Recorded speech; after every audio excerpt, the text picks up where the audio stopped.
Institusi Bapak Ibu. Assalamualaikum warahmatullahi wabarakatuh. Perguruan Tinggi Swasta Indonesia Wilayah Lampung tahun 2023. Direktur Kelembagaan Dirjen Dikti Bapak Dr. PTSI Wilayah Lampung yang hadir di Universitas Mitra Indonesia.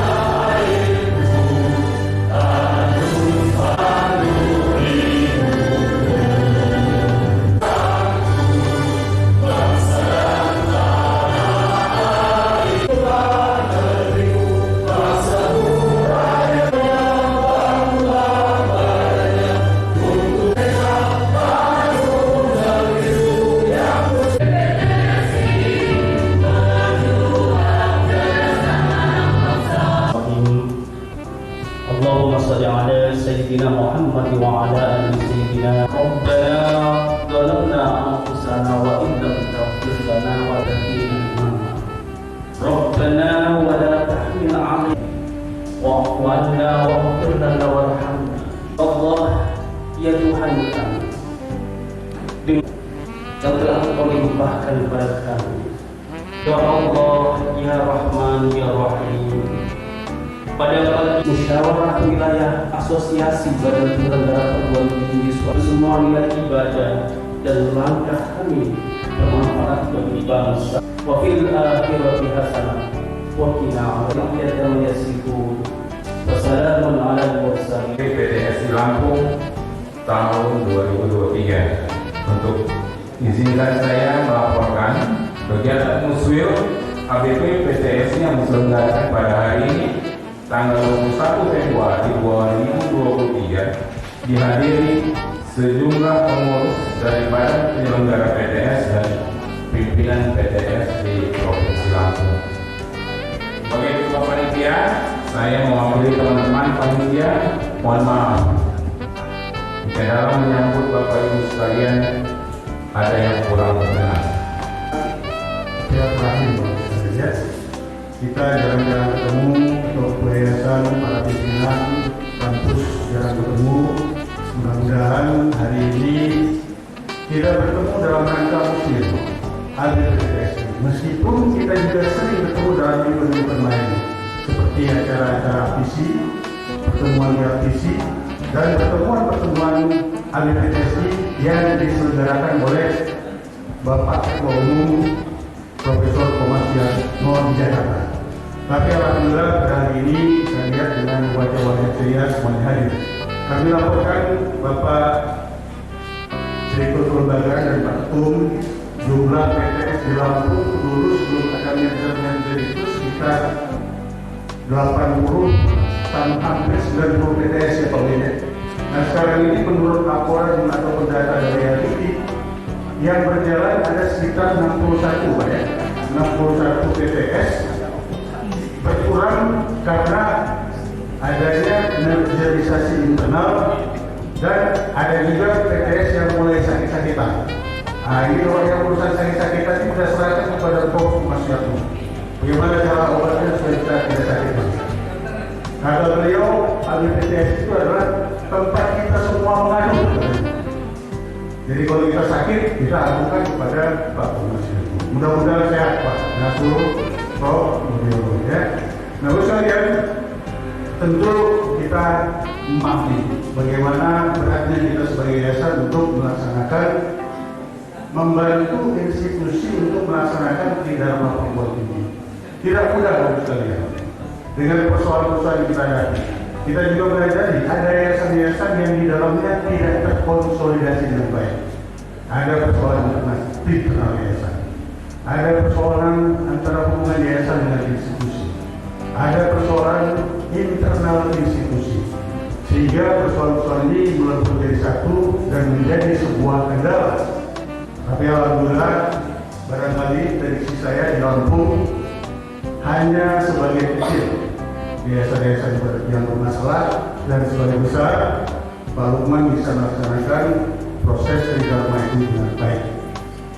Bapak sekalian, tantangan yang kita hadapi ke depan ini tidak sedikit dengan persoalan-persoalan yang kita hadapi yayasan. Terindikasi ada beberapa Pak. Pertama masalah pajak memajak Pak Firman ya. Ini Pak Firman kalau saya ngomong pajak senyum dia. Pasti dia punya pengalaman yang sangat manis dengan pajak. Ya, pajak memajak, panas pun juga senyum saya. Kayaknya ada sesuatu pajak belajar. Makanya kami serahkan hari ini kepada Pak Ketum, Pak Lukman, bagaimana kita bersama dengan Direktur Jenderal Keuangan itu masalah pajak itu. Masa kita yang sudah berdarah-darah untuk melakukan negara mengentaskan anak bangsa, kita luar biasa dipajaki 100%, Pak. Ya, kalau datanya benar tidak ada masalah, ini datanya ada yang benar, Pak. Itu yang dipersoalkan. Ya, Pak ya. Nah, yang kedua, persoalan kedua Bapak Ibu sekalian adalah ini untuk Pak Lukman. Masalah hibah-hibahan ini, hibah macam-macam yang ada di kami ini tentunya merasa PTS di luar Jawa, PTS yang jumlah mahasiswanya di bawah 1.000, ada juga yang di bawah 500. Ya, harapan kita dalam hibah-hibah ini ada kebijakan diskresi. Ya kan? Diskresinya apa? Ya bisa loh. Kalau yang luar Jawa, beda. Kalau PTS yang di bawah 5.000, beda. Di bawah 3.000, beda lagi. Di bawah 500, lebih beda lagi. Sehingga seluruh PTS-PTS yang memang yayasan itu berdarah dalam memperjuangkan Tridharma Perguruan Tinggi ini betul-betul bisa mendapatkan sentuhan dari APBN. Itu harapan kita, Pak. Barangkali nanti bisa dijawab oleh Pak Lukman ya. Kemudian persoalan-persoalan internal seperti masalah usulan usaha ya, itu juga jadi masalah. Kemudian hal-hal yang terkait dengan urusan BKD. Dan yang paling penting sekarang ini adalah Pak, begitu sulitnya dari Pak Lukman, Pak Ketum untuk mendapatkan mahasiswa baru, Pak. Ini kita ini keringatan semua sekarang ini, Pak, lagi promosi. Turun ke kampung-kampung, turun ke sekolah-sekolah, promosi, menjajakan kurikulum kita, Pak. Tapi dapat mahasiswa itu kadang-kadang tidak sekali, Pak. Nah, saya sebabnya apa, saya nggak paham juga, Pak. Barangkali Pak Nasrul nanti bisa mengelaborasi, Pak ya. Perguruan tinggi negeri Ya. Jakarta, promosi ke daerah-daerah. Nah, bukan salah satu.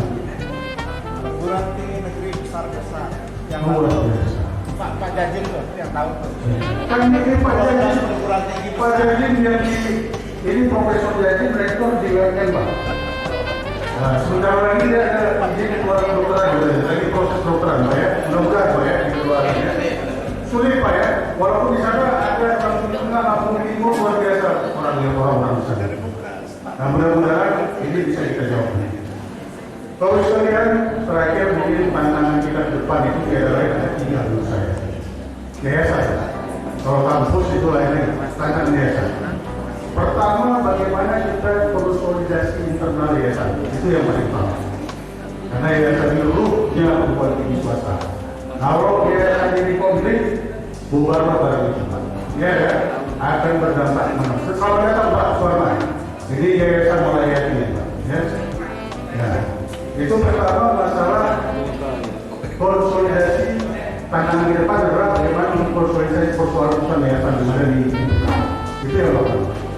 Yang kedua, bagaimana kita mengkonsolidasikan hubungan antara yayasan dengan institusi. Ini harus harmonis. Kalau institusi dan yayasan tidak harmonis, kiamat bagi Tridharma Perguruan Tinggi. Tapi di Lampung mudah-mudahan semua harmonis. Dan yang ketiga, Bapak Ketum, Pak Lukman, tantangan yang paling berat adalah seperti tema kita, ya, era buka, volatility, uncertainty, complexity, dan yang terakhir itu ambiguity, ketidakjelasan, keraguan-keraguan, gejolak. Ini menjadi persoalan bagi kita untuk melaksanakan proses Tridharma kita. Tantangannya tidak lain adalah bagaimana kita meningkatkan sumber daya manusia yang mampu bertarung dalam ranah digital. Nah, nanti Pak Ketum akan memberikan banyak kisi-kisi pada kita untuk bagaimana untuk kita bisa menunjukkan. Kalau saya mudah-mudahan muslim kita hari ini diberkahi Allah. Nanti ST yang akan memimpin siapa yang terpilih mudah-mudahan menjadi orang yang bisa mensinkronisasikan program-program pemerintah, program-program BPJS pusat dan program-program BPJS kampung. Demikian dari saya untuk kalian sebelum wisata yang meningkat di berbagai destinasi. PSI Kampung 2023 dalam keadaan sehat walafiat. Kebijakan baru tahun 2023. Yang pertama adalah terkait dengan pendirian perguruan tinggi dan pendirian program studi. Kami nyatakan saat ini untuk pendirian perguruan tinggi diharamkan di seluruh Indonesia kecuali di wilayah pemekaran Papua yang baru muncul provinsinya. Itu boleh mendirikan PTS. Nah, kemudian yang kedua adalah terkait dengan pendirian program studi. Nah, pendirian program studi ini saat ini justru kami sangat menyarankan Bapak Ibu untuk bisa membuka program studi baru yang kekinian dan yang akan datang. Karena apa Bapak Ibu? Hampir 20% program studi saat ini adalah siap-siap mengibarkan bendera putih. Jadi Bapak Ibu mohon move on, istilahnya hijrah.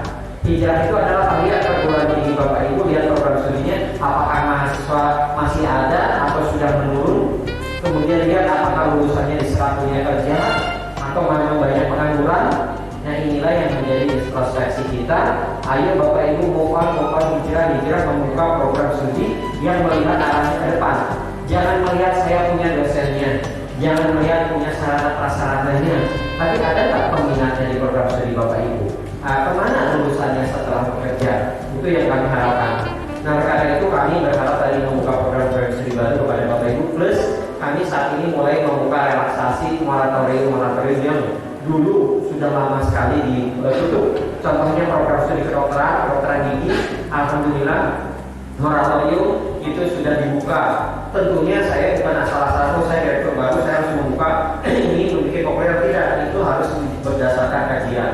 Saat ini untuk moratorium kedokteran itu kami buka diharapkan dulu sementara ini 3 wilayah, Jakarta, Jogja, dan Bali. Nah, di semua wilayah silakan. Ini kalau masalah di sini di Lampung yang sudah serius itu metro ya sedang mengusulkan. Nah, ini kami tunggu. Dari saat ini 40 yang sudah mengusulkan ke kami, kurang lebih ada sekitar 21 yang eligible, termasuk salah satunya metro, yang 18 terpaksa kami reject. Karena salah satunya adalah Pak akreditasi perguruan tinggi dia harus A, yang ketika di Jawa, ketika di luar Jawa adalah harus B. Itu adalah minimum requirement sampai nanti ada dosen dan yang lainnya. Sehingga membuka kedokteran itu tidak mudah Bapak Ibu dan tidak murah. Butuh 26 dosen, butuh sarana prasarana, ini yang harus dipersiapkan secara matang. Jadi kalau Bapak Ibu hanya berpikir balik modal ya di membuka kedokteran itu tidak akan balik modal dalam waktu 5 tahun. Itu yang memang perlu kami sampaikan. Kemudian yang berikutnya Bapak Ibu terkait dengan penguatan kelembagaan perguruan tinggi. Ada beberapa poin terkait dengan penguatan kelembagaan perguruan tinggi. Bapak Ibu, kami saat ini memberikan dana kurang lebih sekitar 9,8 triliun. Mohon Bapak Ibu memberikan dan memanfaatkan kesempatan itu. Contohnya adalah penguatan atau terkait dengan PKKM, program kompetisi kampus merdeka. Nah, apa yang disebut dengan program kompetisi kampus merdeka? Itu tadi untuk Bapak Ibu hijrah move on. Program studinya saat ini kayaknya nggak sesuai dengan perkembangan. Bapak Ibu harus merevitalisasi program studinya, merevitalisasi kurikulumnya supaya Pak bisa mengikuti programnya Mas Menteri. Tadi kan butuh pendanaan, butuh kolaborasi dengan industri. Nah, kami siapkan anggaran tersebut. Tadi disampaikan oleh Ketua PNS wilayah tolong berpihak kepada afirmasi di daerah, afirmasi di perguruan tinggi. Kami saat ini berbagai skema yang kami keluarkan, ada yang disebut dengan zonasi dan ada yang disebut dengan berdasarkan size perguruan tinggi. Jadi Bapak Ibu contohnya di PKKM kami saat ini membagi 3 zonasi. Zonasi yang pertama adalah Sumatera. Nah, kemudian zonasi yang kedua adalah Jawa. Zonasi yang ketiga adalah Kalimantan, kemudian dan Indonesia Timur. Kenapa kami membagi zonasi? Ternyata Bapak Ibu saya pelajari dari tahun ke tahun itu saja perguruan tinggi yang mendapatkan hibah. Dan paling banyak porsinya itu di Jawa. Padahal di Indonesia itu ada sampai Papua Bapak Ibu. Ada juga di Lampung, ada juga di Metro. Itu tidak akan mendapatkan kesempatan kalau ditandingnya antara Sumatera dengan Jawa, kemudian apalagi Indonesia Timur. Sehingga saat ini semua kebijakan terkait dengan hibah kami bagi 3 zonasi. Itu yang pertama. Kemudian yang kedua tadi disampaikan oleh Pak Ketua BNS, kami berbagi juga berdasarkan size perguruan tingginya. Ada perguruan tinggi yang Liga 1, ada perguruan tinggi yang Liga 2, ada perguruan tinggi yang Liga 3. Liga 1 yang punya mahasiswa di atas 15.000, kemudian Liga 2 yang mahasiswa di atas 5.000, yang kemudian Liga 3 mahasiswa yang di bawah 5.000. Sehingga Bapak Ibu nggak mungkin lah Bapak Ibu harus diadu supaya mohon maaf dan alhamdulillah yang saya meskipun besar. Kemudian Bapak Ibu mohon maaf di sini tidak bisa diadu dengan binus ya. Jadi Bapak Ibu kami saat ini tadi itu saya menghargai bersambut apa yang disampaikan oleh PTSI adalah apa? Ini pemerataan dari Aceh sampai Papua. Sehingga kami berharap seluruh kebijakan terkait dengan bantuan kami zonasi Bapak Ibu tadi berdasarkan regional, kemudian berdasarkan wilayah, itu bisa memberikan rasa keadilan dari Aceh sampai Papua. Itu yang terkait dengan penguatan kelembagaan. Jadi banyak Bapak Ibu dari sisi penguatan ini, silakan Bapak Ibu manfaatkan dan optimalkan. Termasuk penguatan itu adalah apa? Penguatan itu terkait dengan akreditasi. Bapak Ibu kan mengeluh kemarin ada yang sampai demo terkait dengan LAM dan yang lainnya. Saat ini kami sudah siapkan anggaran. Untuk batch yang pertama, Bapak Ibu saya siapkan anggaran kurang lebih 50 miliar. Kalau Bapak Ibu memang dirasa LAM itu memberatkan, ayo usulkan ke kami. Silakan bahkan tahun ini selalu terkait kesehatan yang tahun lalu tidak, kami berikan juga bantuan biaya bagi program ini yang merasa dengan akreditasi bilang itu menjadi berat biayanya. Jadi tidak ada alasan buat Bapak Ibu tidak terakreditasi program studinya karena berat biaya lamnya. Kami menyiapkan bantuannya Bapak Ibu. Yang paling penting adalah Bapak Ibu menyiapkan substansinya. Masalah biaya sesuai dengan Mas Menteri tidak mau ada program ini atau program studi yang tidak terakreditasi gara-gara permasalahan pembiayaan. Sehingga Bapak Ibu tadi bantuan akreditasi silakan Bapak Ibu betul-betul menyiapkan, mengusulkan kami buka sepanjang tahun. Ini yang kami harapkan dari Bapak Ibu. Silakan. Saat ini sesuai ketentuan kami tidak memberikan refund, tapi Bapak Ibu harus meminta ke kami sesuai dengan ketentuan yang sudah diberikan. Jadi masih banyak lagi Bapak Ibu dari sisi penguatan. Kami memberikan berbagai insentif. Ada yang namanya matching fund 1 triliun, ada PKKM 500 miliar, ada transisi LPTK, ada kemudian tadi ada bantuan LAM dan seterusnya. Jadi silakan Bapak Ibu optimalkan. Dan kemudian yang kedua adalah penataan. Bapak Ibu perguruan tinggi kita ini jumlahnya ada 4.235 per hari ini, sangat besar sekali. Kami saat ini sedang melakukan program penataan dengan mengurangi jumlah perguruan tinggi. Saat ini sudah berhasil kami susunkan dari 750 menjadi 287. Target saya di tahun ini adalah mengurangi 330 kurang dari 100 perguruan tinggi.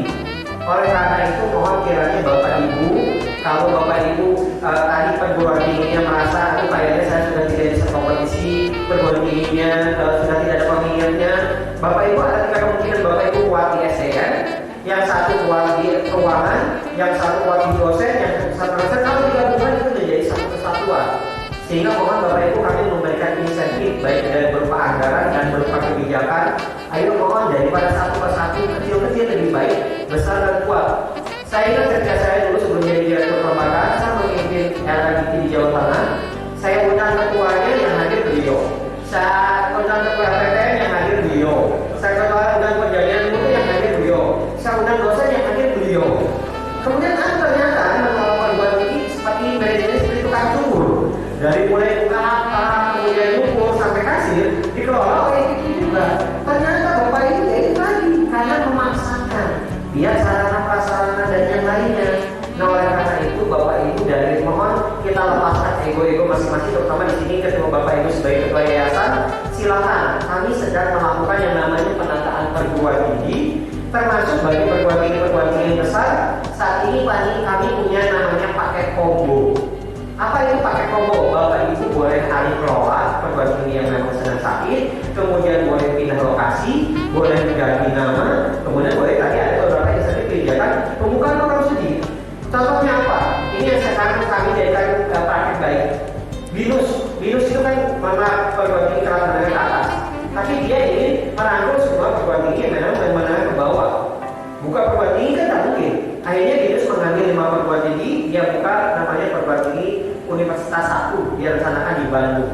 Nah, Universitas 1 ini mengambil tadi 5 perguruan tinggi, contohnya ada yang ada di Palembang, kemudian ada yang di Pontianak dan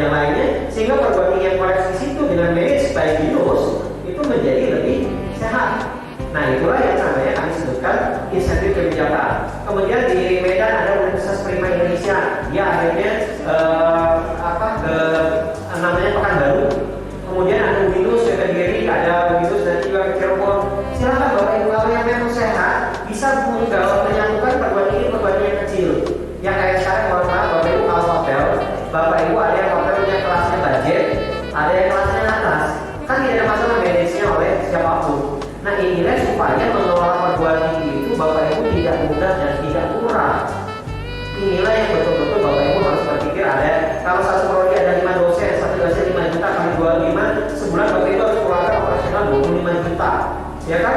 Belum lagi listrik, belum lagi dan yang lain-lainnya. Sementara mahasiswa hanya ada 5, hanya ada yang 7, hanya yang 8. Apakah bisa bertahan?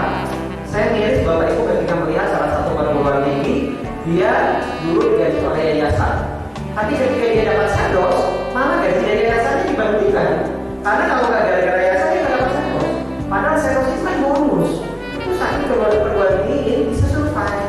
Nah inilah mohon Bapak Ibu, kami saat ini sedang melakukan penataan perguruan tinggi sehingga perguruan tinggi kita bisa menjadi lebih sehat dan lebih kuat. Kemudian yang berikutnya Bapak Ibu ada pengendalian dan penilaian perguruan tinggi Bapak Ibu.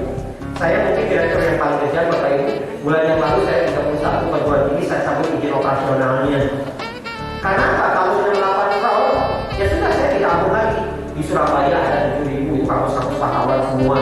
Kemudian di Bandung ada 2 perguruan tinggi yang terpaksa saya minggu yang lalu harus cabut ada 5.800. Mereka itu menggunakan namanya jasa aspal. Aspal itu adalah apa? Asli terdaftar di kami, asli mahasiswanya tercatat di PDIT, asli terakreditasi, tapi palsu tidak ada pembelajaran. Bapak Ibu hanya dengan 30 juta, 40 juta langsung bisa menjadi sarjana, pembelajarannya fiktif. Dan ini tetapi diminati oleh siapa? Diminati oleh para PNS ya atau TNI Polri yang paling penting adalah punya ijazah. Nah, saya harus menegakkan aturan-aturan tersebut Bapak Ibu. Nah inilah yang terkait dengan pengendalian. Termasuk ini mohon Bapak Ibu, saya alhamdulillah tadi melihat di senang sekali ya BPTS Lampung ini guyup rukun antar badan penyelenggara. Karena begitu kalau ribut Bapak Ibu, di meja saya itu ada 47 berkas yang saya bikin saya mumet tiap hari karena ribut antar badan penyelenggara. Ketika orang tuanya mendirikan perguruan tinggi dengan teman dan yang lain aku, ketika turun ke anak cucunya sudah menjadi masalah. Ini kan Bapak Ibu dan yang lain aset. Saya jujur aja Bapak Ibu, saya dapat amanah tadi malam secara resmi dari kementerian saya sebagai ketua pembina Trisakti dengan Gunung Sakti yang memang sudah lama berkepanjangan dan yang lainnya. Sekarang kalau dari sisi ini saya mungkin saran dari saya jadi ikut anak buahnya Prof. Thomas mengelola perguruan tinggi itu tidak mudah tidak murah. Kenapa pemerintah turun tangan? Karena kita ada mahasiswa di situ ada 40.000 kalau kita tidak selamatkan. Kemudian di Medan nanti Bapak Ibu mendengar namanya ITM. 7.000 mahasiswa kita harus passing out, kita harus keluarkan tindakan. Karena siapa? Karena ribut antara badan penyelenggara. Sehingga mohonlah Bapak Ibu yang yayasan yang namanya perguruan tinggi ini bukan nirlaba, bukan mencari untung. Itu ketika Bapak Ibu bikin perguruan tinggi, berarti Bapak Ibu harus bisa mewakafkan betul-betul untuk kepentingan pendidikan. Biarlah menjadi amal baik Bapak Ibu, bukan menjadi ya sekarang rebut-rebutan. Jadi saya itu pusing Bapak Ibu. Sekarang ini begitu sudah ada keributan. Jadi kalau masalah kecil ya saya serahkan ke perguruan tinggi. Masalah sedang kita serahkan kepada LLT. Masalah besar berat itu yang kami harus ambil alih. Staf kami dan tim kami itu terbatas Bapak Ibu. Jadi mohonlah kiranya saya yakin di Lampung tidak ada ya. Dan mohon sama-sama saling menjaga. Tadi saya sudah minta bantuan ke Prof. Thomas. Tolonglah kalau bisa di-handle oleh Bapak Ibu, oleh KBPTS dan jangan sampai masuk ke dalam saya. Karena ketika saya sudah turun ke lapangan, apalagi saya sudah marah, yang mau tidak mau saya ambil alih perguruan tinggi. Mungkin ada di kemarin ada di Jambi, ada di beberapa daerah ya. Saya terpaksa ambil alih. Karena apa? Dua yang saya ingin selamatkan. Ketika dia ada mahasiswa, ketika dia ada dosen, mau tidak mau kita harus selamatkan. Sehingga kita harus kendalikan. Goal dari bagaimana menyiapkan perguruan tinggi adalah supaya Bapak Ibu kita ingin menjamin mutu perguruan tinggi sesuai dengan standar nasional pendidikan tinggi kita. Syukur-syukur Bapak Ibu ada yang bisa perguruan tinggi berkelas dunia. Saya mau tidak mau saat ini Bapak Ibu, kalau dari sisi keuangan, saya tadi mengurus hampir 4.500 perguruan tinggi. Kalau PTN saat sekarang saya dorong menjadi PTN BLU. PTN BLU saya dorong menjadi PTN BH. PTN yang sudah BH saya dorong menjadi kelas dunia. Nah ini tentunya harus dilakukan secara bertahap dan secara sistematis. Bagaimana dengan PTN? PTS? PTS itu saya prioritas pertama harus saya sehatkan. Kemudian prioritasnya berikutnya adalah harus kita tata dan kita gabungkan. Kenapa? Ini loh Bapak Ibu faktanya ada 4.231 perguruan tinggi, ada hampir 30.000 prodi, ada kurang lebih 9 juta mahasiswa dan 330.000 dosen. Tapi yang terjadi adalah apa Bapak Ibu? Yang terjadi kesehatan belum terakreditasi. Kalau juga terakreditasi itu akreditasinya C. Paling banyak yang A sama unggul tidak lebih dari 2% Bapak Ibu. Ini adalah kondisi perguruan tinggi. Bagaimana dengan kondisi program studi? Dari 30.000 program studi, kalau Bapak Ibu lihat di sini, yang belum terakreditasi 13. Kalau juga terakreditasi lebih banyak didominasi oleh akreditasi yang C atau juga tadi. Nah, sehingga inilah yang menjadi konsep kami. Kami tidak ingin menambah beban dengan menambah perguruan tinggi. Kita perguruan tingginya terbanyak di seluruh dunia. Tapi yang paling penting adalah lebih baik sedikit, tapi bisa menampung mahasiswa dan sehat, Bapak Ibu. Sehingga ini yang menjadi penting adalah daya saing. Itu yang paling kami tekankan. Nah, kemudian bagaimana dengan di Lampung? Saya ingin mengupdate tadi ada Simpasio, ada 60, ada 70 perguruan tinggi dan yang lainnya. Ini update saat ini perguruan tinggi yang ada di Lampung adalah 109 di Provinsi Lampung. Ini contohnya di Lampung Barat 1, Lampung Selatan 9, Lampung Tengah 7, Lampung Timur 6. Ini baik PTS, PTN maupun PTKL, perguruan tinggi kementerian lainnya, termasuk juga perguruan tinggi agama. Sehingga inilah yang memang kalau dibilang kompetitor Bapak Ibu, 109 perguruan tinggi ada di Lampung. Sehingga Bapak Ibu harus melihat kanan kiri. Kalau mendirikan prodi tadi saya buka selebar-lebarnya, tapi tolong lakukan kajian yang betul. Di Lampung ini ada berapa program studi yang sama? Jangan berpikir hanya kota metro. Oh, di metro belum ada, tapi di Bandar Lampung sudah ada. Kenapa harus membuka? Itu dengan jarak yang sedikit. Nah, ini mohon betul-betul diperhitungkan. Jadi paling banyak di Lampung ini Universitas 16, sekolah tinggi 57, Politeknik 5, Institut 11, Akademi 20. Kami sangat berharap Bapak Ibu sekolah tinggi yang jumlahnya 57 ini saat ini kalau saya cek itu kurang lebih ada sekitar 30% siap-siap mengibarkan bendera putih. Karena apa? Mahasiswanya menurun drastis kurang lebih 40%. Saya nggak tahu konfirmasi saya lebih baik cerita apa adanya Pak Thomas ya, supaya bisa kita sama-sama nanti beruntung seperti apa sih ke depannya. Ini trennya adalah sekolah tinggi terutama yang 57 saya cek kurang lebih 20 sampai 26 saya cek tadi di data itu bermasalah karena menurun drastis mahasiswanya dan yang paling parah ditinggalkan dosennya kamu. Dalam artian dosennya tidak ke perguruan tinggi. Ini adalah realitanya Bapak Ibu. Bagaimana menjalankan perguruan tinggi kalau tidak ada dosennya? Sementara kalau dilihat dari akreditasinya itu di Lampung ini ada 52 belum terakreditasi dari sisi perguruan tinggi. Ini yang akan dilihat nanti oleh mahasiswa pertama kali. Bagaimana kesehatan perguruan tingginya. Kemudian kalau prodinya dari tadi 100 tadi ada prodinya kurang lebih 709 Bapak Ibu prodi yang ada saat ini. Bagaimana dengan kesehatan prodinya?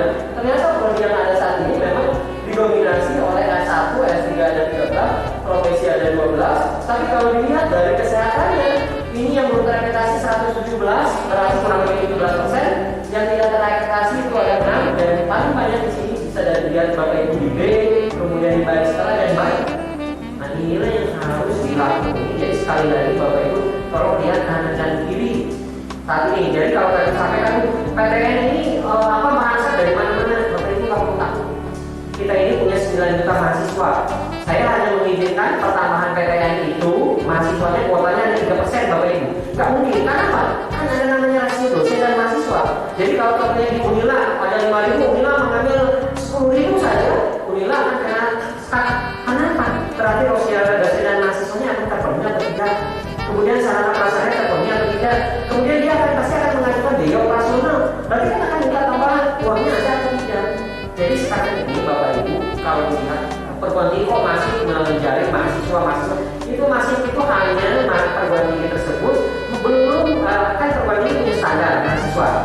Dia menjaring belum ada yang sesuai dengan standar minimalnya sehingga dia menjaring lagi.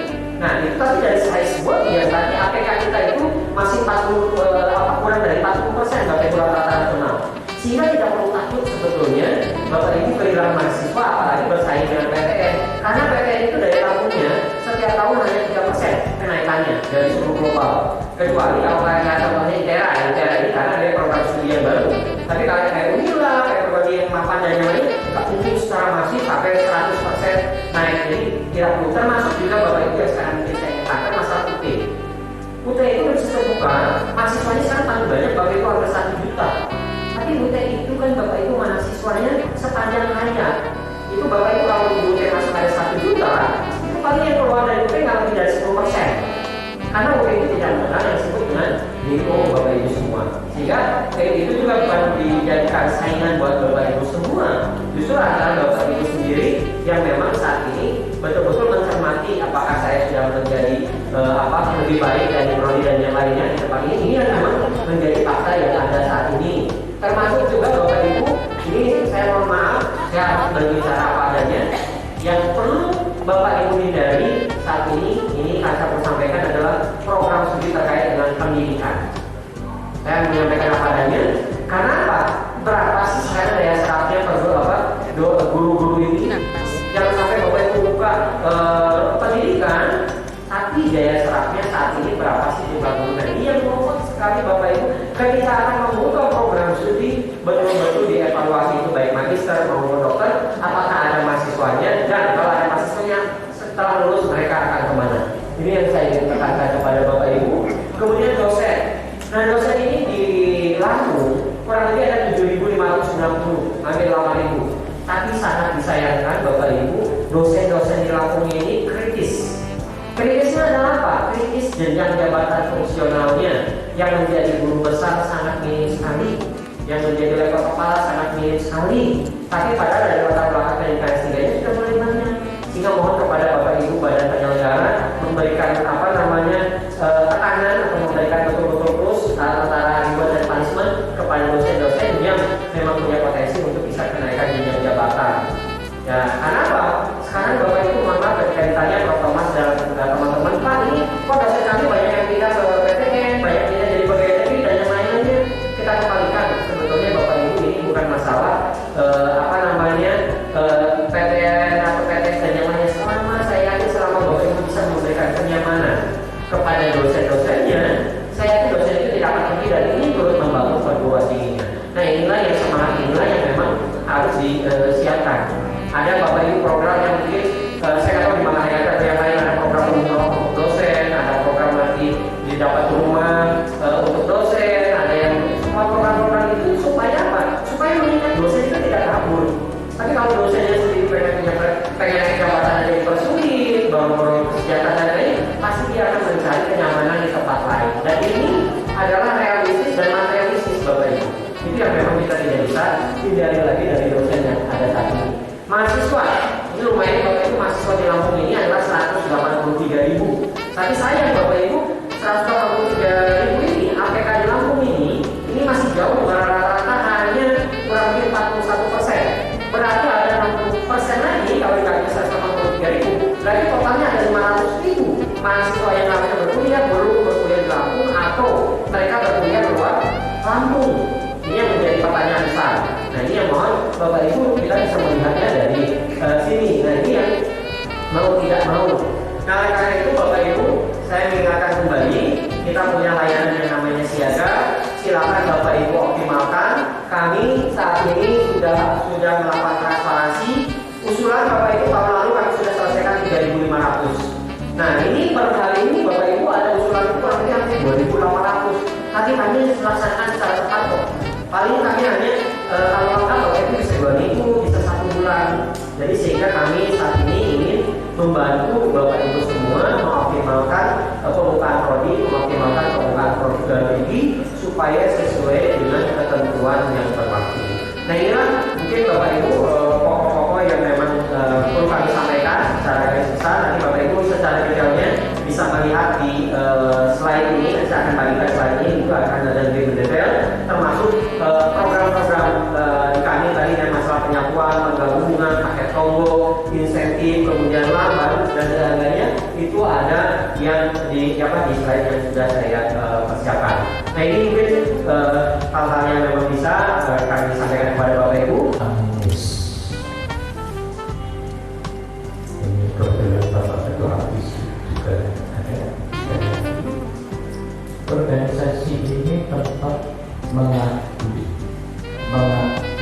dan menangis bagi anggota. Itu berarti setiap kali ada masalah apapun di RP anggota, asosiasi ini wajib memberikan layanan dengan ikhlas mendengarkan semua keluhan dari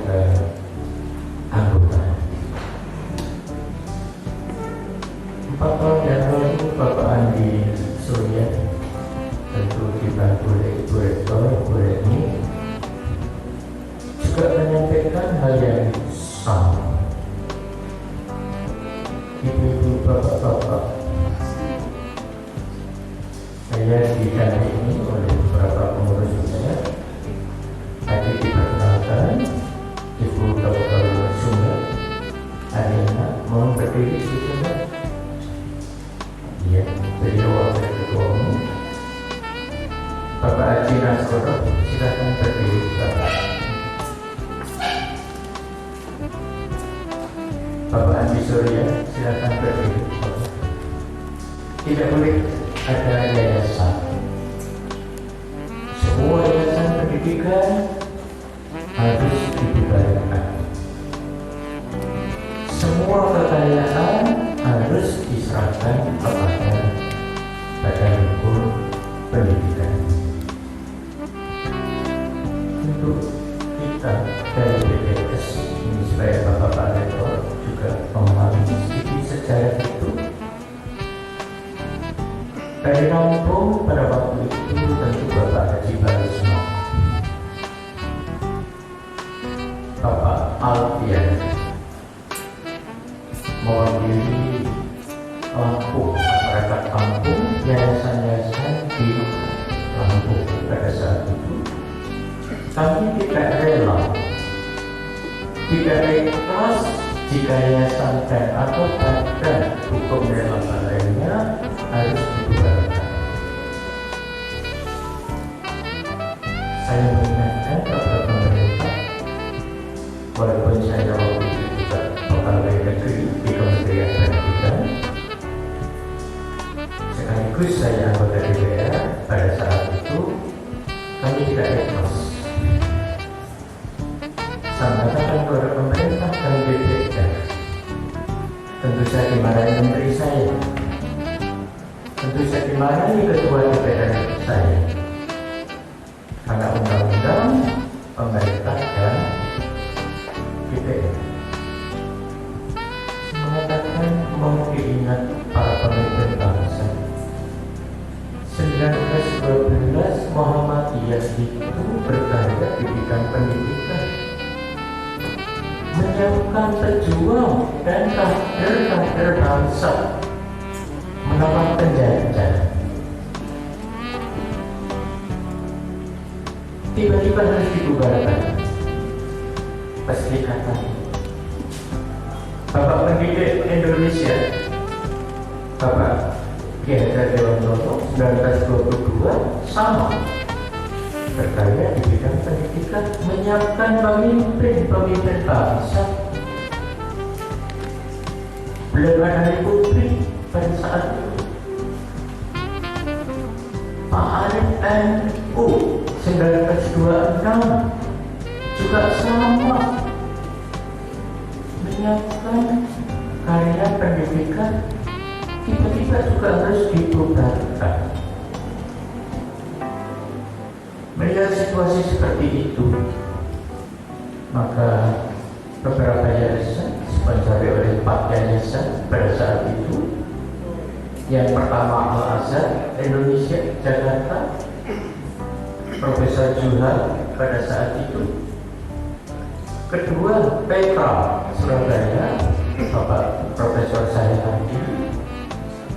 Trisakti Bapak Sindunata. Atmajaya, kebetulan saya Rektor Atmajaya pada saat itu tidak rela jika yayasan dibubarkan. 7 tahun kami berjuang, ibu bapak-bapak. 7 tahun kami berjuang, kami kalah. Yayasan harus dikubur, kekayaannya harus diserahkan kepada Badan Hukum Pendidikan. Kami yayasan-yayasan berkumpul, ada 1.160 yayasan di seluruh kota Indonesia.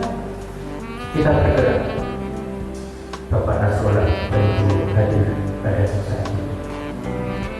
Bapak Alfian sebagai sponsor, Bapak Barisma, sahabat saya yang sangat lama, sama-sama kita mengumpul kekuatan menentang pembubaran yayasan. Alhamdulillah, Allahu Akbar. Pada 31 Maret 2010, yayasan yang sudah 14 bulan dikubur hidup kembali. Undang-undang BHP dicabut. Itu berarti ibu bapak-bapak, jika lembaga atau asosiasi ini tidak ada nama yayasan. Enggak, kita kenal nama yayasan. Oleh karena itu, dari Bapak Surya, Bapak Direktur mengharapkan kita kompak, bersatu. Ada ketua audisi di sini, saya salah satu pendiri audisi. Dari 7 pendiri tinggal 2 yang alhamdulillah masih hidup. Usia saya baru 83 tahun sekarang, belum terlalu tua. Alhamdulillah. Ibu bapak-bapak, makalah sudah saya siapkan nanti dibagi kepada semuanya. Kita kembangkan dalam bentuk tanya jawab. Kita menghadapi situasi yang penuh dan cepat terjadinya perubahan. Tentu kita semua badan penyelenggara atau pimpinan PTS, tujuan antara adalah PTS unggul. Bapak Lukman menyampaikan ada 3.030 PTS di negara tercinta. Dulu 3.031 sudah berkurang, tapi target tahun ini kurang lagi 300. Mohon maaf, 60% sakit. Dari 3.000, dari Bapak Dirjen menyampaikan angka 3.031. Bapak Direktur pada saat itu tadi berkembang merger, 60% PTS kita tidak sehat, kurang sehat. Mayoritas mereka tidak reaktivitas. Pasti banyak faktor,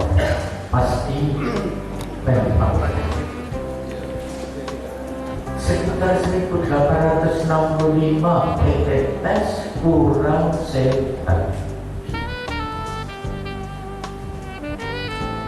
Bapak Lukman menyampaikan angka 52 untuk rampung.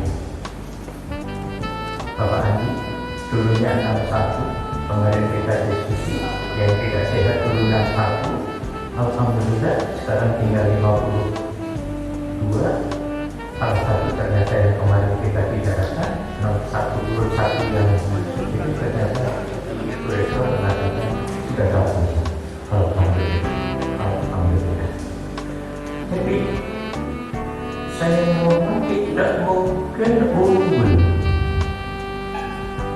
jika kekompakan antara badan penyelenggara yang mendirikan dan yang mengelola dengan pimpinan PTS tidak guyup, tidak rukun,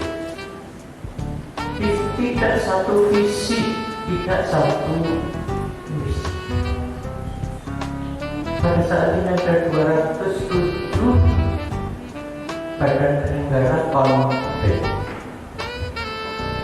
207 badan penyelenggara konflik. Ada 3 faktor mengapa konflik.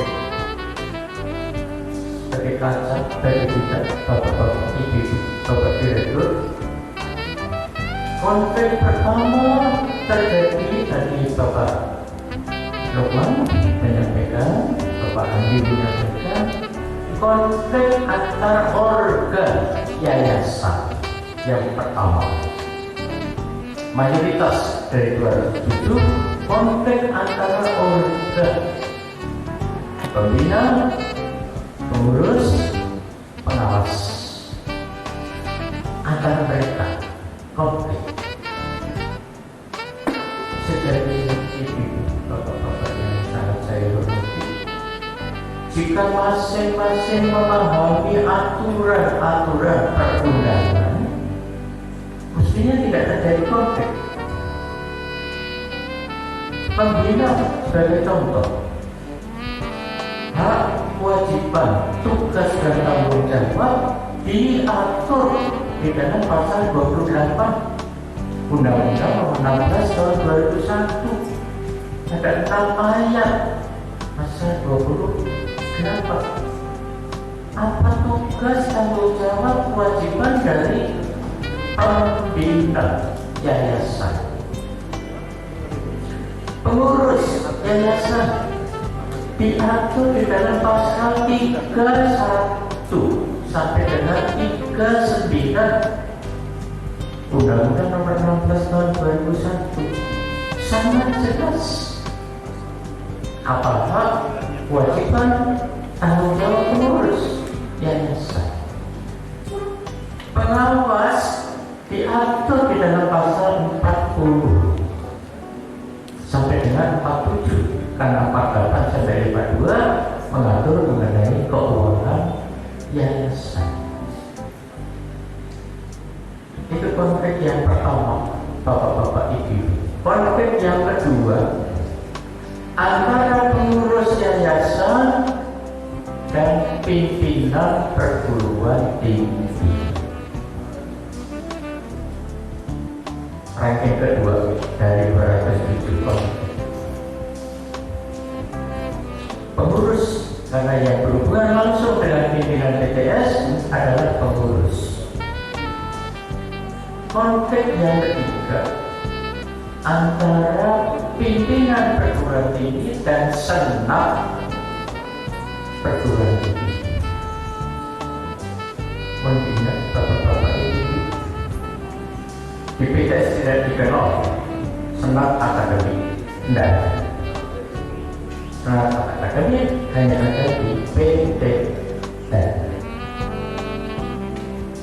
Di PTS hanya dikenal senat perguruan tinggi, senat unitra, senat UBD, senat UBM, dan lain sebagainya.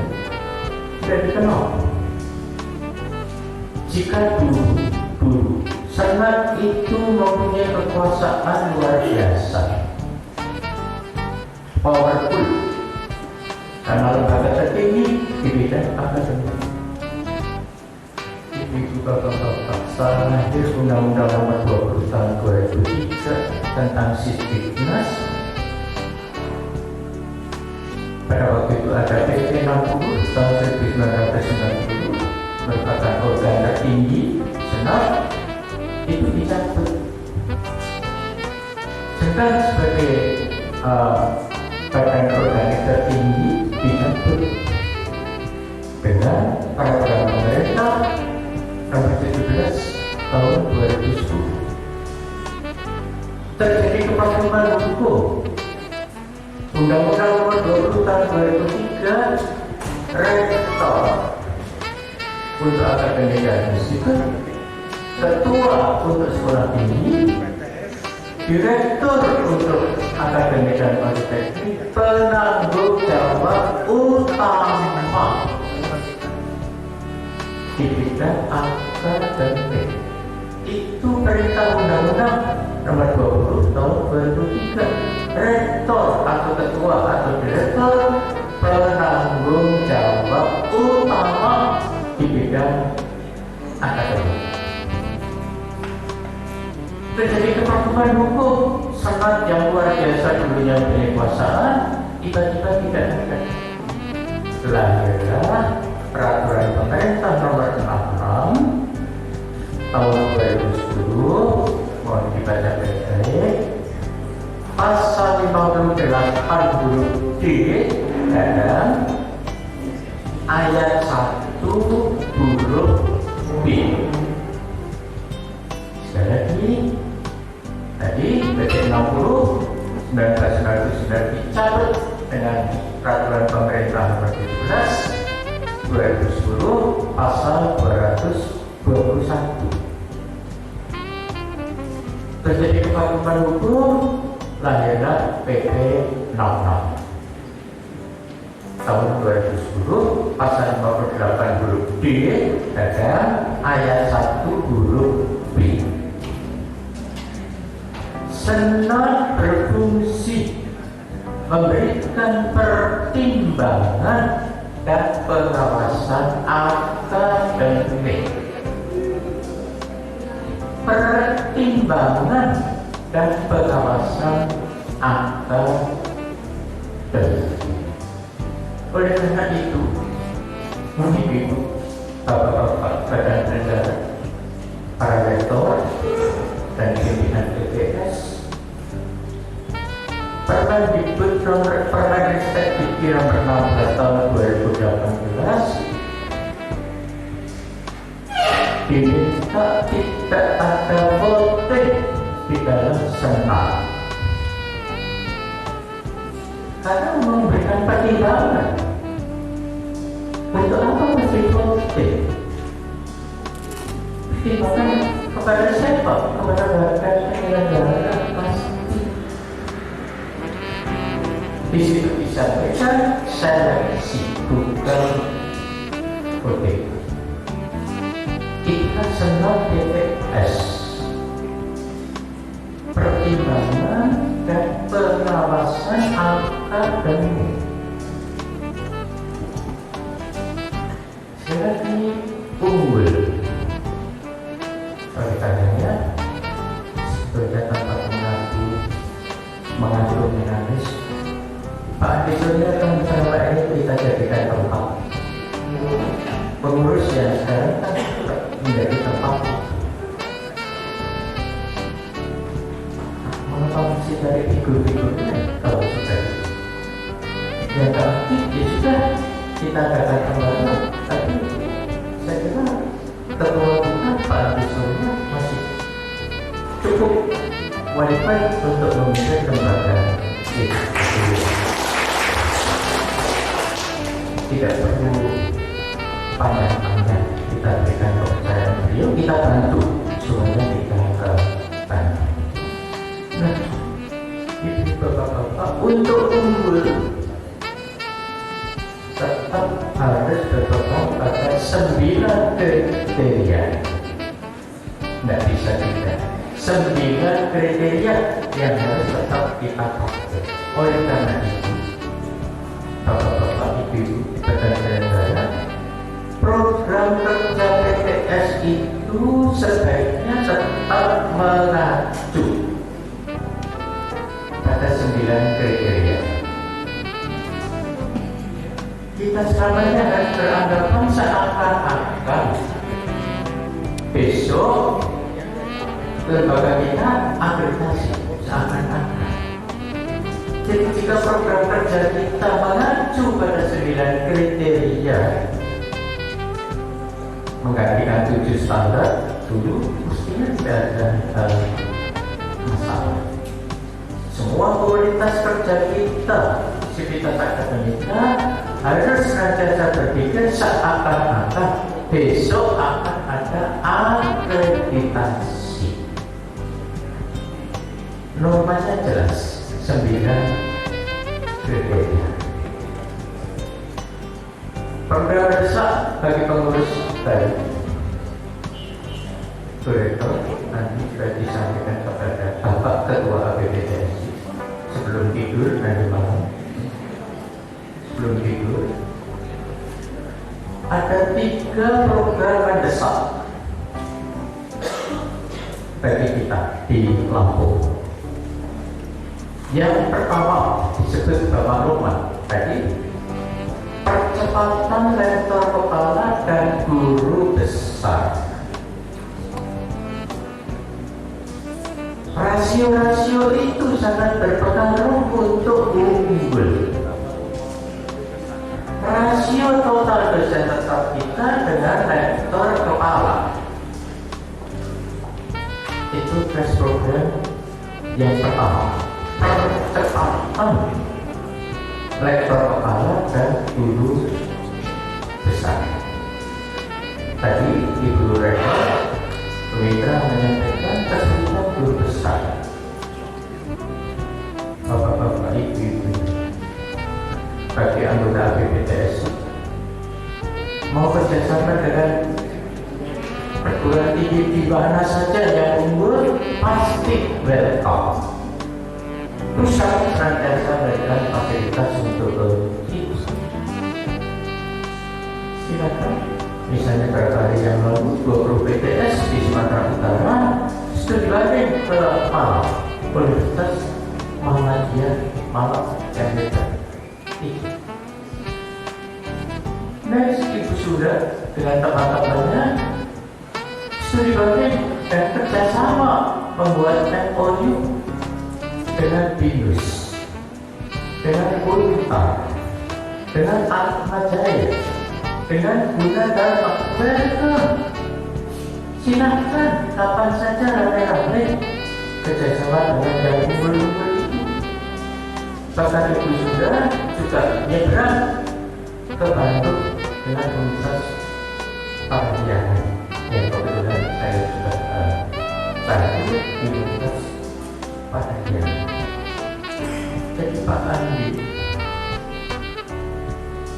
tempat menangis, pengadu, nggak usah cari-cari yang teruskan saja dulu.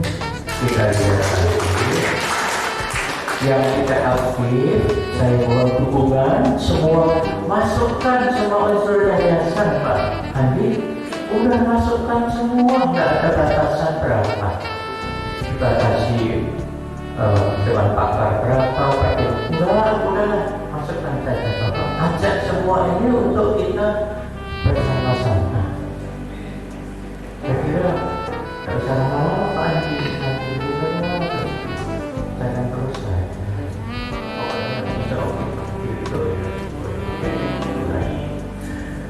Adalah merumuskan strategi dan taktik untuk unggul.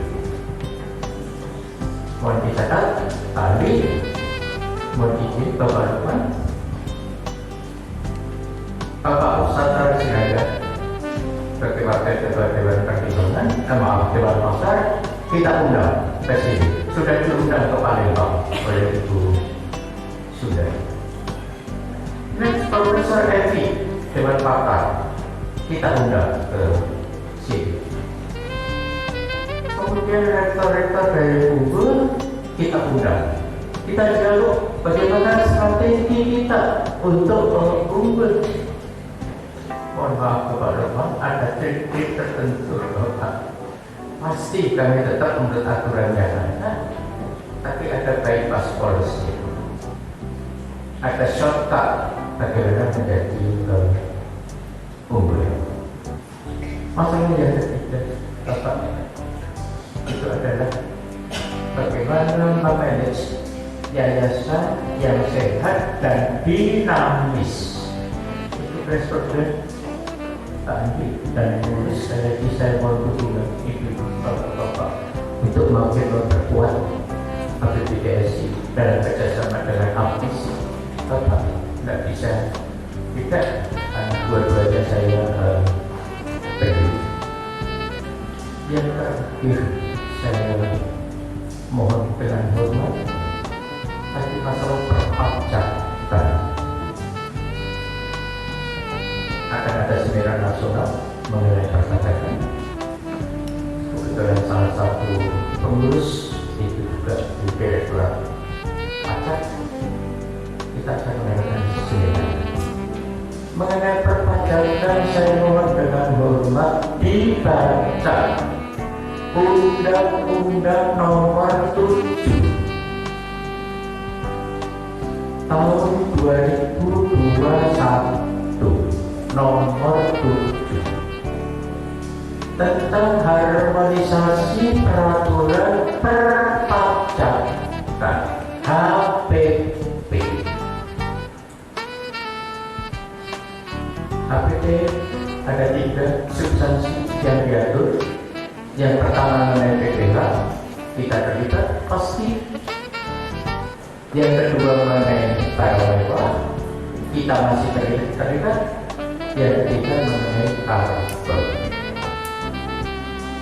Mengenai BPH tadi Bapak Dirjen menyebut mengenai dana abadi. Ada lebar diatur di dalam Undang-Undang Nomor 7 tentang dana abadi. Artinya sisa lebih 4 tahun yang belum kita gunakan untuk sarpras bisa dimasukkan di dalam dana abadi. Pasti tidak kena pajak selama 4 tahun. Yang dikenakan pajak hasil dari dana abadi. Itu HP nomor 7, Undang-Undang Nomor 7. Yang kedua, yang sangat substansial bagi kita, HPP, Undang-Undang Nomor 7, jika dulu semua sarana prasarana yang kita belanjai, yang kita beli dari sisa hasil lebih tidak boleh disusutkan. HPP nomor 7, sekarang semua aktiva yang kita beli dari sisa hasil lebih 4 tahun boleh disusutkan. Sangat berpengaruh pada sisa hasil lebih. Sekali ini tugas bendahara yayasan khususnya Undang-Undang Nomor 7 tahun 2021. Yang kedua, maaf, tadi nomor 7 juga mengenai penata usahaan. Yayasan di Jawa Timur karena pelanggaran dari aturan perpajakan kena penalti 51,1 miliar. Jawa Timur. Jakarta, satu yayasan kena 54 miliar. Yayasan besar kena 150 miliar penalti pajak. Karena ketidaktaatan kita di dalam mengadministrasi sisa hasil lebih. Mohon pengendara hati-hati betul mengenai. Yang terakhir saya mohon dibaca baik-baik peraturan pemerintah nomor 35 tahun 2021 tentang ketenaga kerjaan. Bapak Direktur tadi cukup panjang mengenai perpindahan dosen dan lain sebagainya. Saya mohon dengan hormat di Bapak-Bapak, semua aturan kita mengenai kepegawaian, PUK, peraturan hukum kekaryawanan diubah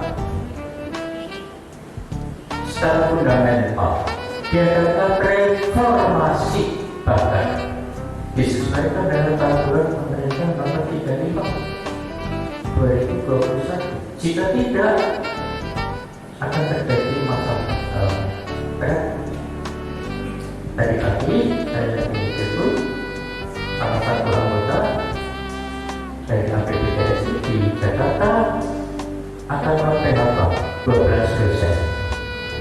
Saya mengatakan hati-hati Bapak, baca baik-baik peraturan pemerintah nomor 35 tahun 2021 tentang ketenaga kerjaan, pemutusan hubungan kerja, pesangon dan lain sebagainya sebagai pengganti Undang-Undang Nomor 20 Nomor 13 Nomor 13 tahun 2003 tentang ketenaga kerjaan. Tentu apa yang buktikan semua PTS ya. Kita punya namanya APK, Angka Partisipasi Kasar Pendidikan Tinggi. Di suatu wilayah, contohnya di wilayah Lampung, dan dilanjutkan dengan foto bersama.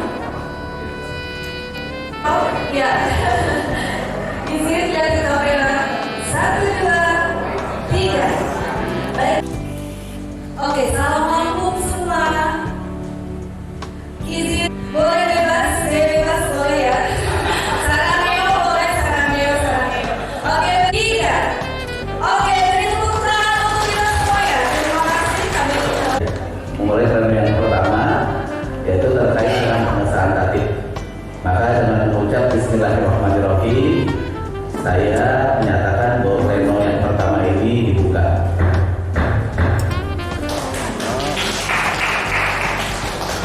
Mewakili yayasan yang ada di Provinsi Lampung. Kalau tadi dikatakan bahwa jumlah yayasan ada kurang lebih 61, maka dengan jumlah 59 yang hadir, insya Allah quorum sudah terpenuhi. Sepakat ya?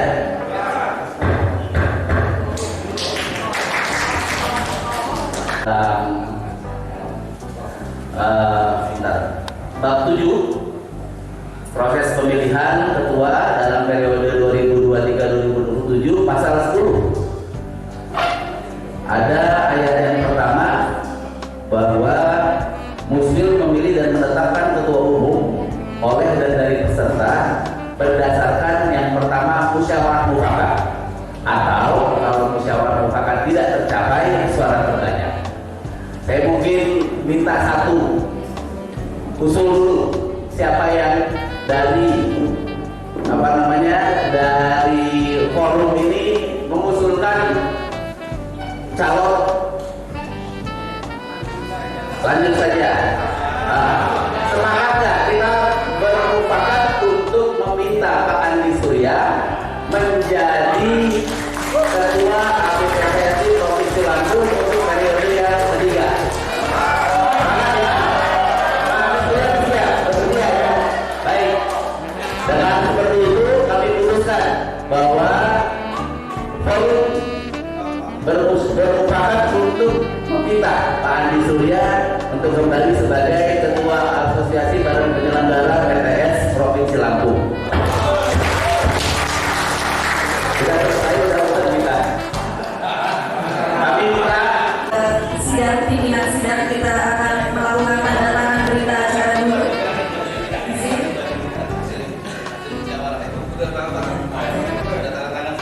Siap. Ya, kita bisa maju bersama. Ya, pimpinan PTS boleh kami persilakan untuk mendampingi ketua PTS di Lampung Kepri yang baru. Sebentar. Izin. Ya.